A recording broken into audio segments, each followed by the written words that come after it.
for the home and how many of us love the way these products make our lives a little easier. Here with the benefits and realities is tech expert Ramona Pringle.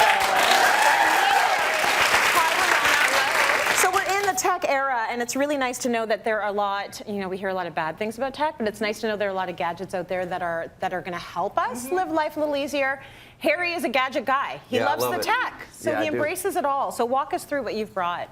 Sure. So I've brought a few of the, I think, introductory ways to make your house into a smart house. And it's not exactly the way we thought it was going to be based on the Jetsons. Right. But there's, there's little conveniences. I think there's also things to keep in mind in terms of feeling confident about your decision, being comfortable in your own home, because you are potentially letting the whole world in if you don't do it right. So the first is the smart assistant. And this is what we hear so much about, is the virtual assistant. We've got them on our phones.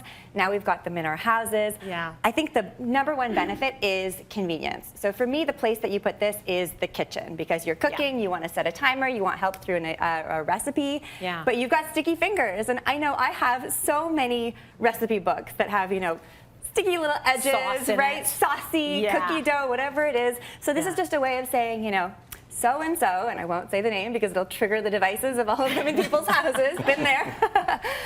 But, you can set a timer, you can get all those tips, you can play music. I know I'm in a toddler household, and there's a lot of asking for the alphabet song, for Baby Shark. Or for Harry Connick Jr. Right, yes, that's right. There's a lot of that, a lot of that. Yeah. 2-year-old's favorite.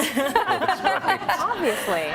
But, some of the concerns are, could it potentially be, accessed by third parties? The way that these systems learn, they're not humans, they're not born smart, so they learn by accessing or assessing conversations that go on. And so just things to keep in the back of our mind about how we use these different things. Because they are listening. Well, are they listening? Are they not listening? They're not supposed to be listening if you haven't said the wake word. But there's stories where third parties do have access to transcripts, again, for the purpose of theoretically making them better, being able to respond to natural language better. That freaks me out, honestly, a little bit. Just to think that, everything you're saying, and that does creep me out. Well, and this is the thing about it is, we know when we use the internet that the ads that we get change. We know that what we do has an effect, that there's other people who are accessing that information. Yeah, but they're not seeing you naked. You know what I mean? Like, does that have a camera on it? Well, so you may want the version that doesn't have a camera on it. Yeah, you don't want the cameras in your houses. People like stickers over the cameras on. People have different relationships to security, especially. The interesting thing about some of these smart assistants now is that they also will let you start deleting information. You can clear the cache, essentially, every 3 months, every 18 months. But for people who are used to, clearing what they're doing online, that still feels like maybe not enough. Right. This one I love. So this is smart locks. So this means you're not carrying around a huge, heavy whack load of keys anymore, but you can set a code.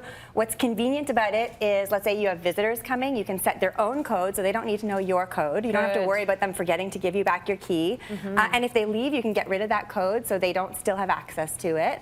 An X, you can reset the code once they getting the don't have to worry about getting the chain. And then also something like a dog walker, you can give them their own code as well. That's good. The thing to keep in mind, the reality there, because you're using your phone, if someone steals your phone, if you lose your phone, if your battery dies, you have to make sure you have another way of getting back into the house. But this still works with a key, though. Still works with a key. You just want to make sure that you have your key, because the convenience is you're not carrying your key around. That's true. So bury it under a rock somewhere. Right. Yeah. And then there's cameras.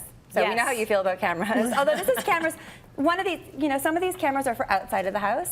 Some of them, what we've got over here is a baby monitor. The benefit is you can see who's around, you can see who's at the front door. We just installed this in the backyard because we've got new sod and there's raccoons that are digging it up, and we wanted to see what the raccoons were up to. Tell me about it. The concern, there's been some cases with baby monitors where they get hacked, and this is really scary because there was a family that woke up in the middle of the night with a strange voice coming through the speakers on their baby monitor camera. What you want to keep in mind with these is that you are getting a reputable brand.